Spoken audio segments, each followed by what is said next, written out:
On September 14, 2001, you said that America should invade Muslim countries and convert them to Christianity. You also said that they should get all the Muslims to boycott all airlines. When asked what the alternative modes of transportation were, you suggested flying carpets.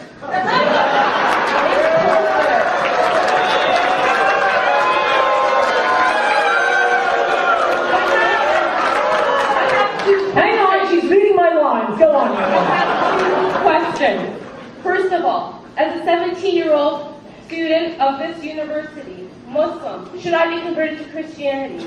Second of all, since I don't have a magic carpet, what other modes do you suggest?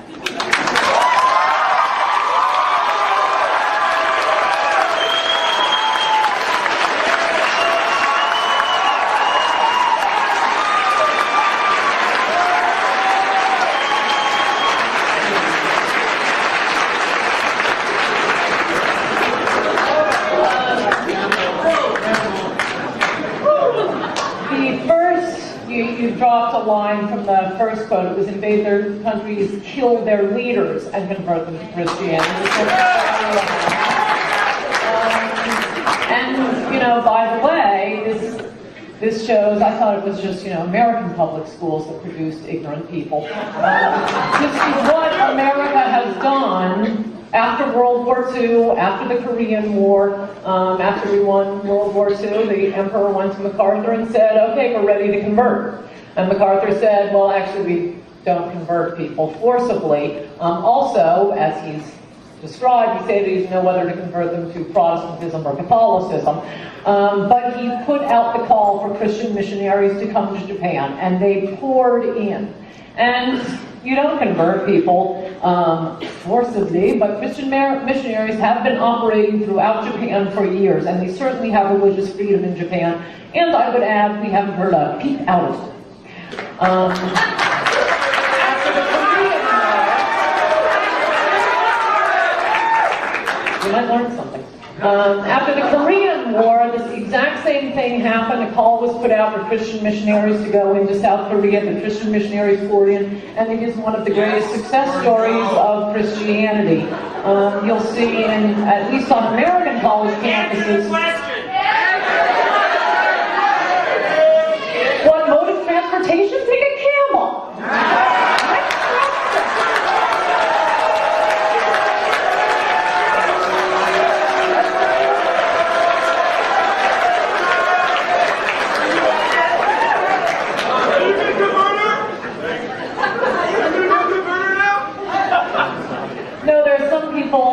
I'd just as soon not convert. I'm kind of a mean Christian. But if you want me to get straight to the point, there you go.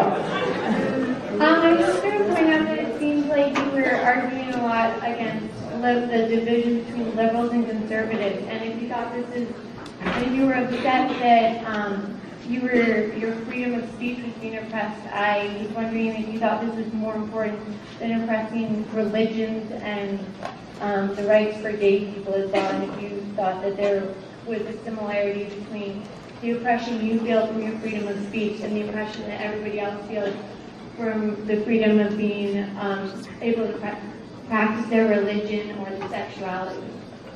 You must have just walked into the room because that bears no relation to my speech. As I said, both Republicans and Democrats oppose gay marriage. One is held accountable, one isn't. Both conservatives, Rush Limbaugh, quoting a liberal, used the word Negro, as did Democrats. One is considered a lynching, the other one it isn't. So your question makes no sense whatsoever, and you're a Canadian with all your teeth, so I don't know why I don't understand, but it has nothing to do with what I just gave a speech on. Thank you.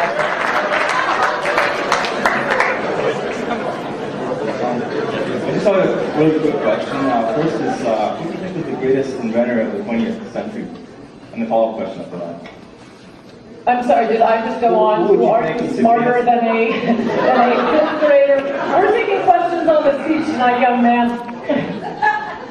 President Obama last week, this is concerning Israel, he gave Israel an ultimatum because they were having some construction in East Jerusalem where there was a whole Palestine incident.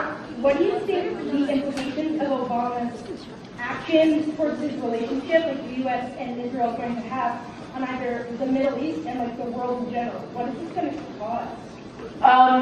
As I've been telling people, watching Obama handling foreign policy, I now remember from when I was a little girl what that look on my father's face was throughout the Carter administration. I think it's going to be very, very bad.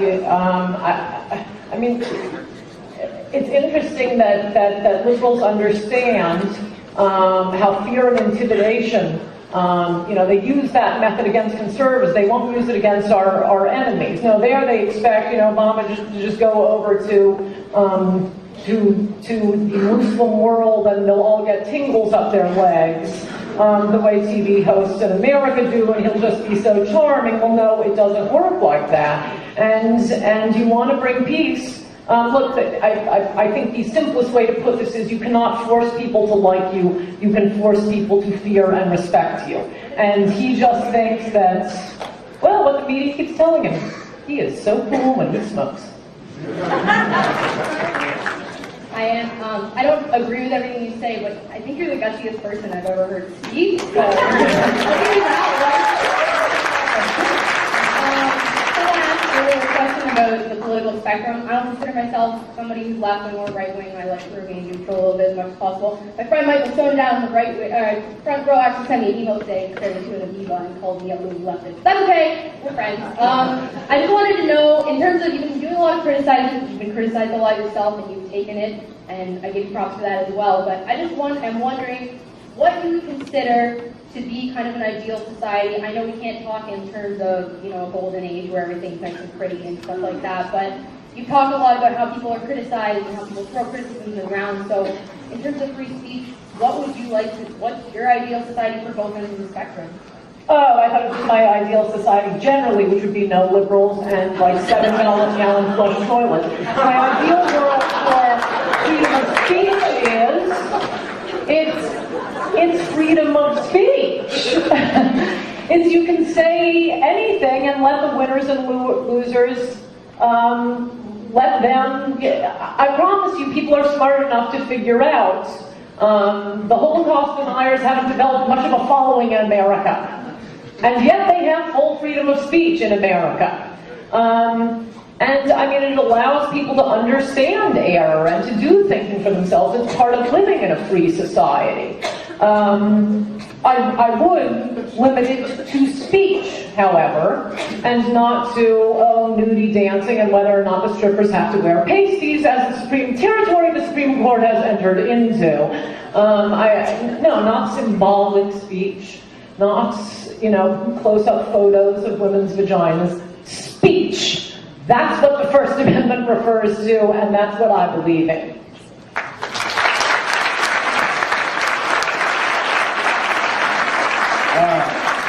First off, I love everything you have to say. Honestly, Ann, you kick fucking ass. Secondly, I actually want to know which month would you suggest for having this anti-gay moratorium thing? I think no, it's not an anti-gay. You also were not listening. What is it with you people? Would you listen to the speech? It's a moratorium on talking about all things gay. Then you can resume your frenzy. Next question. Hey, how's it going? Okay, so a few things. I'm a proud secular progressive, and I just wanted to say that there's an impression being given tonight that conservatives own free speech. As a secular progressive with many friends, I can tell you that I don't have a single friend among this group that would not defend your right to speak, even if we disagree with you. And I supported Angela Vaughn throughout. So that was my first point. Second off is one of incomplete information. I hope you sweep the nation. The second thing is you mentioned the differential treatment for Harry Reid when you talked about Barack Obama's race. True, but that happens on both sides. When you have a family values conservative in America, and they spend years and years campaigning on protecting marriage and whatnot, and then they go and get down, getting, busted cheating on their wife for years on end. All they do is go call up Jesus on the phone and say sorry, and that forgives them on the conservative side. No, but what you're talking about there is a personal failing as opposed to what the outside world is saying. I promise you, no one says when a conservative Christian Republican gets caught having an affair, oh, it's okay, we know what's in his heart. Other people don't say that. We're talking about the reaction of the world to words that are said by the same people. You're bringing up a personal failing, and I can promise you, I'm not saying I can see what's in their hearts. I'm saying let's get rid of him. And that's usually what happens in districts where Republicans could be elected in the first place. Historically, when they get caught cheating on their wives, they're out. By the way, historically, Democrats are not out. So even Republicans are holding their own people to the standard they are espousing. Hi, I'm kind of like Coulter. I might disagree with some of what you have to say, but I defend to the death your right to say it. But at the same time, in reference to what you said to that Muslim girl up there, I guess my question would be, why do you have to be such a bitch about it?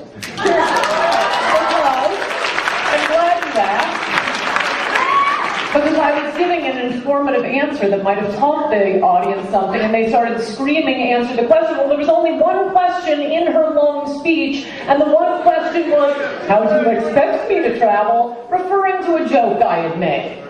So if that's the only thing your little crowd in the room wanted me to do, answer that one question, you're going to get another joke.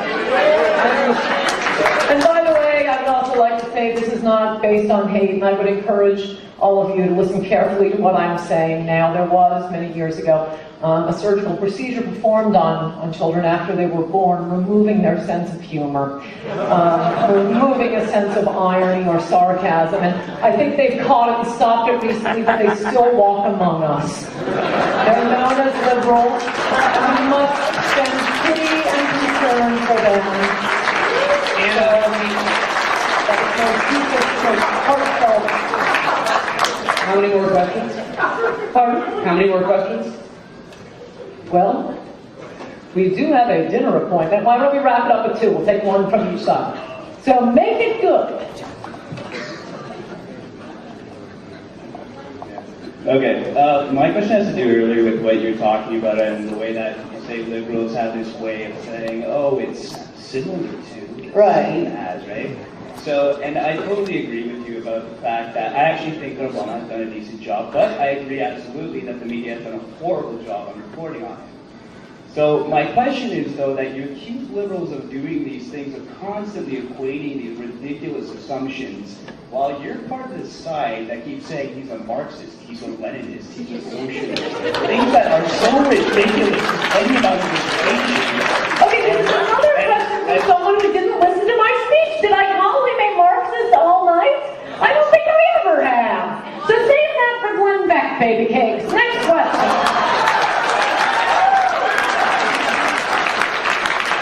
Hi, my name's Neil. I'm hoping to tease out the difference between free speech and hate speech. So my question Free speech on what? Free speech and hate speech. I want to kind of tease out the difference. So my question is, your kid comes home from school one day, and she says that the teacher has... No, I don't think there is a difference. You're starting on a line that makes no sense. What's the difference in a beagle and a dog? No, free speech is free speech. You can label that speech hateful, you can call it loving, you can call it, as my speech in defense of humorless liberals just was, deeply sympathetic and heartfelt. You can call it whatever you want, but there's free speech or there is censorship. So you're starting with a premise that makes no sense, and I want to thank you all for being here tonight. I want